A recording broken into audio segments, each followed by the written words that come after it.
સુધીર અને રાજન બંને ખૂબ જ સારા મિત્ર હતા. બંને બચપનથી જ એક સાથે ભણ્યા અને મોટા થયા. બંનેને એકબીજાના ઘરમાં એક સમાન પ્રેમ અને માન મળતું હતું. સુધીરના પિતા એક નાનકડી કંપનીમાં સાધારણ કર્મચારી હતા, જ્યારે રાજનના પિતા એક ઉચ્ચ અધિકારીના પદ ઉપર હતા. રાજનને સુધીરના હાથની દાબેલી ખૂબ જ પસંદ હતી. તે ઘણી વખત સુધીરના ઘરે એના હાથની બનેલી દાબેલી ખાવા આવતો હતો. ધીરે ધીરે સમય પસાર થવા લાગ્યો. હવે બંને મિત્રો ઉચ્ચ શિક્ષણ સંસ્થાનમાં પ્રવેશી ચૂક્યા હતા, પરંતુ બંને વચ્ચેનો પ્રેમ નાનપણ જેવો જ હતો. બંને મિત્રો એક જ કોલેજથી બીટેક કરી રહ્યા હતા. આ વર્ષે બંનેનું ભણવાનું પણ પૂરું થવાનું હતું. થોડા દિવસો પછી રાજનના પિતાનું ટ્રાન્સફર બીજા શહેરમાં થઈ ગયું. રાજનનો પરિવાર હવે બીજા મોટા સિટીમાં શિફ્ટ થઈ ગયો. ધીરે ધીરે 2 વર્ષ કેમ વીતી ગયા, સમયની ખબર જ ન પડી. સુધીરે એમટેકનો અભ્યાસ પૂરો કરી લીધો અને હવે એના પિતાનું સ્વાસ્થ્ય પણ બરાબર રહેવા લાગ્યું હતું. એટલા માટે સુધીરે એક કંપનીમાં કામ કરવાનું શરૂ કરી દીધું. હવે તે નોકરીએ લાગી ગયો હતો અને એના પિતાની તબિયત પણ બરાબર રહેતી ન હતી. એટલે સુધીરના માતા પિતાએ જલ્દી એના લગ્ન કરાવી નાખ્યા. સુધીરના લગ્ન બાદ જાણે એના ઉપર દુઃખોનો પહાડ તૂટી ગયો. લગ્નના થોડા દિવસો પછી જ એના પિતાનું મૃત્યુ થઈ ગયું અને હજી પોતાના પિતાના દુઃખમાંથી તે બહાર જ નીકળ્યો આવી શક્યો કે થોડા દિવસો પછી એના મમ્મી પણ હૃદય રોગને કારણે મૃત્યુ પામ્યા. માતા અને પિતાના મૃત્યુ બાદ સુધીર પૂરી રીતે ભાંગી પડ્યો હતો. હવે તે પોતાની જિંદગીથી બિલકુલ હતાશ થઈ ગયો હતો. ત્યારે એક બીજા ખરાબ સમાચાર તેને મળ્યા. અત્યારે તે જે કંપનીમાં કામ કરી રહ્યો હતો એ અચાનક બંધ થઈ ગઈ. એના પછી એક ખરાબ સમાચારની હાલત થઈને હવે એને આ ઘર અને શહેર બંને છોડીને નિશ્ચય કરી લીધો. બીજા શહેરમાં પહોંચીને સૌથી પહેલા એણે એક કંપનીમાં પોતાના માટે નોકરીની તપાસ કરી અને કંપનીમાં કામ કરવાનું શરૂ કરી દીધું. હવે ધીરે ધીરે એની જિંદગી સામાન્ય થવા લાગી હતી. થોડા દિવસો પછી એને એક પુત્ર રત્નની પ્રાપ્તિ થઈ. સુધીર પોતાની પત્ની અને બાળકની સાથે ખુશ રહેવા લાગ્યો. ત્યારે એક દિવસ તે પોતાની કંપનીમાં કામ કરવા ગયો તો ખબર પડી કે હડતાલને કારણે કંપનીમાં તાળું લાગી ગયું છે. કંપનીના માલિકે કર્મચારીઓની હડતાલની ખબરથી કંપની જ બંધ કરવાનો નિર્ણય લઈ લીધો અને બધા કર્મચારીઓનું જે વેતન રહી ગયું હતું તે આપીને છૂટા કરી નાખ્યા. ફરી સુધીર પોતાના માટે નવું કામ શોધવામાં લાગી ગયો, પરંતુ ઘણા દિવસો વીતી ગયા પછી પણ તેને કામ મળ્યું નહીં. ઘરમાં ખાવાના પણ ફાંફા પડવા લાગ્યા. એક દિવસ અચાનક તેના દીકરાની તબિયત ખરાબ થઈ ગઈ. એના ઈલાજ માટે એણે પોતાની પત્નીના ઘરેણાં વેચવા પડ્યા. હવે એના ઘરની હાલત દિવસે ને દિવસે ખરાબ થતી જઈ રહી હતી. તેની હાલત વધારે બગડતી જતી રહી હતી, પરંતુ તેનો વ્યવહાર એટલો સારો હતો કે દૂધ, શાકભાજી અને કરિયાણા વાળાએ એને હજ સુધી કંઈ પણ નહોતું કહ્યું અને સામાન આપતા જ જતા હતા. પરંતુ હવે સુધીરને શરમ આવવા લાગી હતી. હવે એણે મજબૂરીમાં દાબેલી વેચવાનો નિર્ણય કર્યો.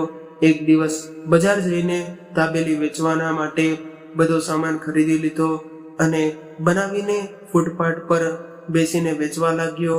લોકોને તેના હાથની દાબેલીનો સ્વાદ વધારે સારો લાગવા લાગ્યો હતો અને ધીરે ધીરે એની કમાણી થવા લાગી. થોડો સમય વીત્યો પછી એણે એક સારી રેકડી ખરીદી લીધી. દાબેલીની રેકડી કર્યા પછી એના ઘરમાં રૂપિયા આવવા લાગ્યા. હવે એના પરિવારનું ભરણ પોષણ સારી રીતે ચાલવા લાગ્યું. એક દિવસ એની રેકડી પાસે એક મોટી કાર આવીને ઊભી રહી. કારના ડ્રાઈવરે કારમાં બેઠા બેઠા જ 4 દાબેલી પાર્સલ કરવા માટે કહ્યું. કારમાં પાછળ બેઠેલી વ્યક્તિ ફોન પર વાત કરી રહી હતી. સુધીરને એનો અવાજ સાંભળીને ઝાટકો લાગ્યો. એને એવું લાગ્યું કે કદાચ આ અવાજ કંઈક જાણીતો છે. સુધીરે કારની અંદર બેઠેલા વ્યક્તિને જોવાનો પ્રયાસ પણ કર્યો, પરંતુ કારના કાચ બંધ હોવાને કારણે તેમાં બેઠેલા વ્યક્તિ તેને દેખાઈ રહી ન હતી. ત્યારબાદ સુધીર દાબેલી બનાવવા લાગી ગયો. તેણે ખૂબ જ પ્રેમથી બધા મસાલા નાખીને 4 દાબેલી બનાવી. ડ્રાઈવર કારને સાઈડમાં પાર્ક કરીને ઉતરીને આવ્યો અને સુધીરને તેને દાબેલી આપી દીધી. ડ્રાઈવરે દાબેલી લઈને તેને 500ની નોટ પકડાવી દીધી. સુધીરે કહ્યું, ભાઈ, મારી પાસે અત્યારે એટલા રૂપિયા નથી કે હું આમાંથી બાકીના રૂપિયા તમને પાછા આપી શકું. એવું કરજો, ફરીવાર ક્યારેક આવશો ત્યારે મને રૂપિયા આપી દેજો. એટલું કહીને સુધીરે 500ની નોટ પાછી લઈ આપી દીધી. રાજને કહ્યું, દાબેલી ના રૂપિયા તો આપી દો. એટલે ડ્રાઈવરે જણાવ્યું કે તેની પાસે છૂટા રૂપિયા નથી, એટલા માટે તેણે 500ની નોટ પાછી કરી દીધી. એણે કહ્યું, ફરી ક્યારે આપી દેજો. કારના માલિકે કહ્યું, એવું કરો, જઈને આ રૂપિયા તેમને જ આપી દો. કહી દેજો કે અમે બાકીના વધતા રૂપિયા ફરીવાર આવીશું ત્યારે લઈ જઈશું. ડ્રાઈવરે જઈને સુધીરને કહ્યું કે અમે બાકીના રૂપિયા પછી લઈશું. એટલે સુધીરે કહ્યું, ના ભાઈ, એવું ન થઈ શકે. તમારા માલિક ક્યાં સમયે મારી પાસે આવે અને મારી પાસે તે સમયે પણ ખુલ્લા ન હોય તો, અથવા તો એટલા રૂપિયા ના બચ્યા હોય તો તેમનું આવું બેકાર થઈ જશે. એટલા માટે તમે આ રૂપિયા માલિકને પાછા આપી દો. ડ્રાઈવરે જઈને આ જ વાત પોતાના માલિકને કહી. હવે માલિકે પણ એની વાત સમજાઈ ગઈ હતી. તેણે કહ્યું, ચાલો ફરીવાર ક્યારેક અહીંથી નીકળશું તો તેને દાબેલીના રૂપિયા આપી દઈશું. ડ્રાઈવર ગાડી લઈને ચાલતો થયો. માલિકે જેવું જ પેકેટ ખોલીને દાબેલી મોઢામાં નાખી તેને આશ્ચર્યચકિત રહી ગયા. આવી દાબેલી તો ફક્ત સુધીર જ બનાવતો હતો. અહીં આવી દાબેલી મેં ક્યારેય પણ ખાધી નથી. આના મસાલામાં એ જ સ્વાદ છે જે સુધીર નાખતો હતો. તેણે 2 દાબેલી ખાઈ લીધી અને સુધીર વિશે વિચારતો રહ્યો. ઘણા પ્રકારના વિચાર તેના મનમાં આવવા લાગ્યા. તેની પત્નીએ હજી પોતાનું પેકેટ ખોલ્યું પણ નહોતું. રાજને પોતાની બંને દાબેલી ખતમ કરી નાખી અને ઘરે પહોંચીને વારંવાર તે દાબેલી વાળા વિશે વિચારતો જતો હતો. આ શહેરમાં લગભગ તે 2 વર્ષથી રહેતો હતો, પરંતુ દાબેલીનો આવો સ્વાદ તેને ક્યારેય નહોતો મળ્યો. પરંતુ આજે આ સ્વાદ તેને પરેશાન કરી રહ્યો હતો. રાજન સવારે જલ્દી ઉઠ્યો અને ઓફિસના ટાઈમથી પહેલા તૈયાર થઈ ગયો. પત્નીએ કહ્યું, આજે કોઈ મીટિંગ છે કે શું કે આટલા જલ્દી જઈ રહ્યા છો? રાજને કહ્યું, મીટિંગ તો નથી, તેનાથી પણ કંઈક વધારે જરૂરી કામ છે. તે ગાડીમાં બેઠા અને ડ્રાઈવરને દાબેલીવાળા પાસે લઈ જવા માટે કહ્યું. રાજન ગાડીમાંથી ઉતરીને સુધીરની રાહ જોવા લાગ્યો.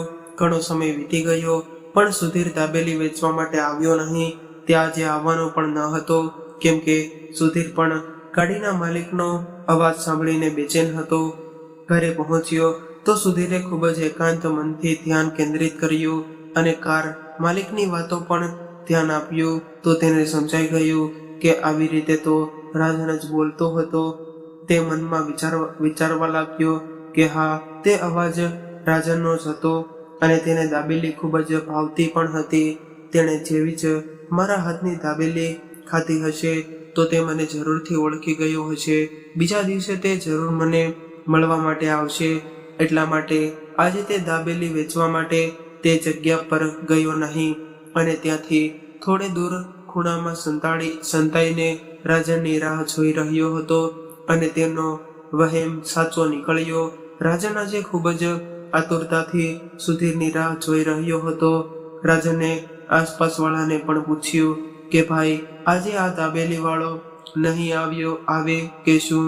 તો તે લોકોએ જણાવ્યું કે આજ સુધી ક્યારેય એવું નથી થયું કે કડિયાલના 9ના ટકારે કે અહીં આવી જાય છે અને રાતના 9 વાગ્યા સુધીમાં અહીં જ રહે છે. આજે પહેલી વખત એવું થયું છે કે ના તો તે આવ્યો અને ના તેણે કોઈને કંઈ જણાવ્યું. બિચારો કિસ્મતનો મારેલો છે. આટલો ભણેલો ગણેલો હોવા છતાં પણ દાબેલી વેચી રહ્યા છે. રાજનની કંપનીમાંથી વારંવાર તેને ફોન આવી રહ્યા હતા. તેને આજે ઘણું મોડું થઈ ગયું હતું. રાજન મજબૂરીમાં ગાડીમાં બેઠો અને કંપની તરફ નીકળી ગયો. આજે તે કંપનીમાં જનરલ મેનેજરના પદ ઉપર કાર્યરત હતો. કંપનીની બધી જવાબદારી કંપનીના માલિકે તેના ખભા પર નાખી દીધી હતી. ગાડીમાં બેસીને તે વારંવાર સુધીર વિશે વિચારી રહ્યો હતો. ત્યારે અચાનક તેના મગજમાં ખ્યાલ આવ્યો કે જ્યારે ડ્રાઈવરે દાબેલીવાળા પાસે ગાડી ઊભી રાખી ત્યારે હું ફોન પર વાત કરી રહ્યો હતો, એટલે સુધીરે મારો અવાજ જરૂરથી સાંભળી લીધો હશે અને મને ઓળખી પણ ગયો હશે. આજે પોતાની પરિસ્થિતિને છુપાવવા માટે તે દાબેલી વેચવા માટે આવ્યો નથી.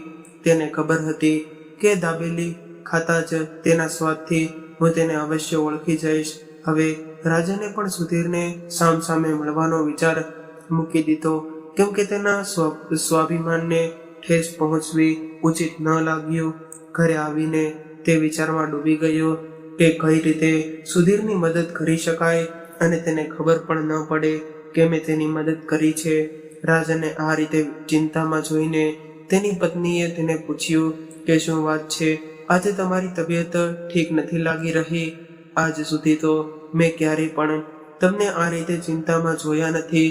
રાજને હંમેશા પોતાની પત્ની પાસે પોતાના મિત્રના વખાણ જ કર્યા હતા, એટલા માટે તે પોતાની પત્નીને પોતાના મિત્રની આવી હાલત વિશે જણાવવા માંગતો ન હતો. એટલે તેણે કહ્યું કે કંઈ નહીં, થોડીક ઓફિસની સમસ્યા છે, જલ્દી જ તે ઠીક થઈ જશે. એટલું કહીને તે રૂમની બહાર નીકળી ગયો અને બહાર ફળિયામાં આવીને ચૂલા પર બેસી ગયો. બીજા દિવસે રાજને પોતાના સૌથી વિશ્વાસપાત્ર નોકરને બોલાવ્યો અને તેને સુધીર પાસેથી દાબેલી લઈ આવવા માટે મોકલ્યો. હવે તે રોજ દાબેલી મંગાવવા લાગ્યો. આ રીતે તેણે સુધીરની બધી જ સ્થિતિ અને તેની સાથે બનેલી ઘટનાઓની જાણકારી મેળવી લીધી. એક દિવસ નોકરે રાજનની યોજના અનુસાર શહેરમાં એક સારી કંપનીમાં જગ્યા ખાલી હોવાની સૂચના સુધીરને આપી અને તેને તે કંપનીમાં નોકરી મળવાની પૂરી સંભાવનાઓ જણાવી. પરંતુ સુધીરે કંપનીમાં ઇન્ટરવ્યૂ માટે જવાની મનાઈ કરી દીધી.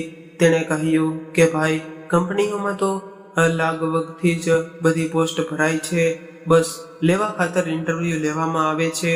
એટલે તેઓનો કરે કહ્યું કે ના ભાઈ, તે કંપનીના મેનેજર ખૂબ જ ઈમાનદાર છે, તેઓ ફક્ત યોગ્યતા જુએ છે અને તેઓ ભલામણમાં જરાય પણ માનતા નથી. દોસ્ત, તારી પાસે આટલી યોગ્યતા છે, તારે એક વખત તે કંપનીમાં જરૂર જવું જોઈએ. જો નોકરી ના પણ મળે તો પણ આ દાબેલીનો ધંધો તો તારો ચાલી રહ્યો છે ને, બાકી જેવું તને ઠીક લાગે એવું કહીને તે નોકર ત્યાંથી જતો રહ્યો. ઘરે જઈને સુધીર વિચારવા લાગ્યો કે તેનું કહેવું પણ બરાબર હતું. એકવાર જવામાં શું વાંધો છે, શું ખબર તેની વાત સાચી હોય. બીજા દિવસે સુધીર સવારે જલ્દી તૈયાર થઈને ઇન્ટરવ્યૂ માટે તે કંપની તરફ નીકળી પડ્યો. અહીં રાજને ઇન્ટરવ્યૂ માટે એક બોર્ડની રચના કરી હતી અને તેમાં બધા સદસ્યોને ચેતવણી પણ આપી હતી કે મારી પાસે યોગ્ય વ્યક્તિઓના નામનું લિસ્ટ જ સંસ્તુતિ ભલામણ હેતુ કરવા જોઈએ. બધા અધિકારીઓએ કંપનીમાં આવેલા બધા જ ઉમેદવારોના ઇન્ટરવ્યૂ લીધા અને તેમાંથી 3 નામની પ્રસ્તુતિ રાજનની પાસે મોકલી, જેમાં સૌથી ઉપર સુધીરનું નામ હતું. રાજને તરત જ સુધીરના નામ પર સહમતિ આપી દીધી. ચયન બોર્ડે સુધીરને બોલાવીને તેને કંપનીમાં પ્રોડક્શન ઇન્ચાર્જના પદ ઉપર નિયુક્ત કરી લીધો અને સુધીરને પોતાના ઉપર વિશ્વાસ નહોતો થઈ રહ્યો કે આટલી મોટી કંપનીમાં આટલું મોટું પદ મને મળી શકે છે. તેણે મનમાં ને મનમાં નોકરનો આભાર માન્યો અને સૌથી પહેલા મંદિરમાં જઈને ભગવાનને પ્રસાદી ચડાવી. પછી ઘરે પહોંચીને આ સમાચાર પત્નીને સંભળાવ્યા કે ભગવાને આપણી પ્રાર્થના સાંભળી લીધી છે, આપણી કિસ્મત ખુલી ગઈ છે અને સારી કંપનીમાં ઊંચા પદ ઉપર નોકરી મળી ગઈ. પત્ની પણ ખૂબ જ ખુશ થઈ ગઈ અને તરત જ બધા સાથે ફરી મંદિરમાં ભગવાનના આશીર્વાદ લેવા માટે પહોંચી ગયા. સુધીરના આખા પરિવારમાં ખુશીઓ છવાઈ ગઈ. સવારે સુધીર નોકરી પર જવાની પહેલા પોતાની રેકડીના સ્થાન પર ગયો. તેના બધા સાથી તેને વધામણી દેવા લાગ્યા. કંપનીમાં પહોંચીને સુધીરે પોતાનું પદ ગ્રહણ કરી લીધું અને પૂરી નિષ્ઠા અને લગન સાથે કામ કરવા લાગી ગયો. સુધીરે પોતાના કામથી કંપનીના બધા જ કર્મચારીઓનું મન જીતી લીધું. થોડા જ દિવસોમાં બધા લોકો તેના પર ખૂબ જ વખાણ કરવા લાગ્યા. આ 1 મહિનાની અંદર કંપનીનું પ્રોડક્શન પણ ખૂબ જ સારું થઈ ગયું અને આ દરમિયાન તેને એક જ વાત અજીબ લાગી કે કંપનીના મેનેજરે ક્યારેય પણ તેની મુલાકાત લીધી ન હતી અને તે પોતે મેનેજરને મળવાની કોશિશ પણ કરતો તો કંપનીના મેનેજર તેને બીજા દિવસે આવવાનું કહીને વાતને ટાળી નાખતા હતા. હવે આ કંપનીમાં બધું જ ખૂબ જ સારી રીતે ચાલવા લાગ્યું હતું. કંપનીના માલિક ઘણા દિવસોથી રાજનને પોતાની બીજા કંપનીમાં મોકલવા માંગતા હતા કેમ કે ત્યાં બધું બરાબર નહોતું ચાલી રહ્યું, પરંતુ રાજન સુધીરને પૂરી રીતે સેટ કર્યા વગર જવા નહોતો માંગતો અને હવે તે પોતાના દાયિત્વને પૂર્ણ કરી ચૂક્યો હતો.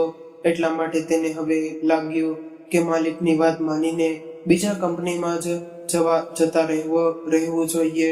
તેમાં સુધીરની પણ ભલાઈ છે કેમ કે હું તેની નજરોથી હવે વધારે દિવસો સુધી બચી નહીં શકું. એકના એક દિવસે મારી મુલાકાત તેની સાથે અવશ્ય થઈ જશે અને જો હું આ કંપનીમાંથી જતો રહું તો સુધીરના કામથી ખુશ થઈને કંપનીના માલિક તેને મારા પદ ઉપર નિયુક્ત કરી શકે છે. એટલા માટે મારે હર હાલમાં આ કંપનીને મૂકીને જવાની તૈયારી કરી લેવી જોઈએ. કંપનીના માલિકને પોતાનું મેનેજરનું પદ સુધીરને સોંપવાની ભલામણ કરીને રાજન બીજી કંપનીમાં જતો રહ્યો. માલિકે પણ રાજનના કહ્યા અનુસાર સુધીરને તે કંપનીમાં જનરલ મેનેજરના પદ ઉપર નિયુક્ત કરી નાખ્યો. સુધીરને જ્યારે આ વાતની ખબર પડી કે તેનું પ્રમોશન જનરલ મેનેજરના પદ ઉપર થઈ ગયું છે તો તેને ખૂબ જ ખુશી થઈ અને થોડુંક અજીબ પણ લાગ્યું કેમ કે આ પ્રમોશન તેને જૂના જનરલ મેનેજરની ભલામણને કારણે મળ્યું હતું.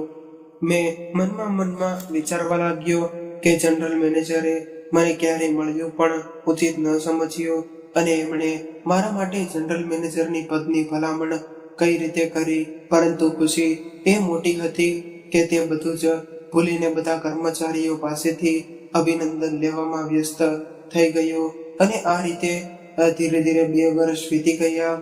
સુધીરે જ્યારથી કંપનીના મેનેજરનું પદ સંભાળ્યું હતું કંપનીના પ્રોડક્શનમાં ખૂબ જ પ્રગતિ થવા લાગી હતી. કંપનીનો ફાયદો ઘણો બધો વધી ગયો હતો. આગલા મહિને બધી કંપનીઓની વાર્ષિક પ્રગતિના આધાર પર સર્વશ્રેષ્ઠ કંપનીના પુરસ્કારની ઘોષણા થવાની હતી. સુધીર પણ આ પુરસ્કાર જીતવાના પ્રયાસમાં લાગી ગયો. આ વર્ષે સર્વશ્રેષ્ઠ કંપનીઓનો એવોર્ડ તેને મળવાની પૂરી સંભાવના હતી. સુધીર પ્યુને બોલાવીને પાછલા વાર્ષિક પુરસ્કાર હેતુ મેળવવાનો ફાઇલને મંગાવે છે. પ્યુન જઈને કબાટમાંથી ફાઇલ કાઢીને લઈ આવ્યો અને કહ્યું, સાહેબ, પહેલા જે સાહેબ હતા તેમણે પણ આ બધા પુરસ્કાર માટે ખૂબ જ પ્રયાસ કર્યા હતા અને ગમે તે હાલતમાં આ પુરસ્કાર જીતવા માંગતા હતા, પરંતુ તેમની કિસ્મત જ ખરાબ હતી. પાછલા 2-3 વર્ષથી તેઓ કોઈના કોઈ કારણસર સર્વશ્રેષ્ઠ કંપનીનો પુરસ્કાર મેળવતા રહી જતા હતા અને પુરસ્કાર મળે પણ કઈ રીતે, કેમ કે કંપનીના માલિક જે કંપનીની હાલત ખરાબ હોય તેમાં તેમને મોકલી દે છે અને એ બિચારાનો બધો સમય તો કંપનીની હાલત સુધારવામાં જતો રહે છે. જ્યારે કંપનીની હાલત બરાબર જ થઈ જાય તો તેમનું ટ્રાન્સફર થઈ જાય છે અને પુરસ્કાર કોઈ બીજાને મળી જાય છે. સુધીરે પ્યુનને પોતાની પાસે બોલાવ્યો તો ઉદાસ ન થા. પહેલાના સાહેબનો સૌથી મોટો પુરસ્કાર તેમની ઈમાનદારી છે અને તેનાથી મોટો પુરસ્કાર બીજો કોઈ નથી. બધા તો વર્ષમાં એક જ જવાર પુરસ્કાર જીતે છે, જ્યારે તેમને તો વર્ષમાં ઘણી વખત આ પુરસ્કાર મળી જાય છે. એટલા માટે તેમનાથી મોટો વિજેતા બીજો કોઈ નથી. પ્યુને પણ કહ્યું કે આ વાત તો તમારી બિલકુલ સાચી છે. સાહેબ પહેલા જે સાહેબ હતા તે મનમાં ખૂબ જ સારા હતા. મેં આજ સુધી એવા ભલા ઓફિસર ક્યાંય નથી જોયા. એટલે સુધીરે હસીને કહ્યું કે મારાથી તો તમને લોકોને કંઈ વાંધો નથી ને. એટલે પ્યુને કહ્યું, ના ના સાહેબ, તમે પણ ખૂબ જ સારા છો. સુધીર બોલ્યો, હું તો મજાક કરી રહ્યો હતો. ધીરે ધીરે સમય વીતવા લાગ્યો. આજે એ દિવસ આવી ગયો કે જેની બધી કંપનીના જનરલ મેનેજર રાહ જોઈ રહ્યા હતા. આજે ટોપ મોસ્ટ કંપનીને સર્વશ્રેષ્ઠ કંપનીનો પુરસ્કાર મળવાનો હતો. સુધીરને પૂરો વિશ્વાસ હતો કે આ વખતે આ પુરસ્કારને તે જ જીતશે.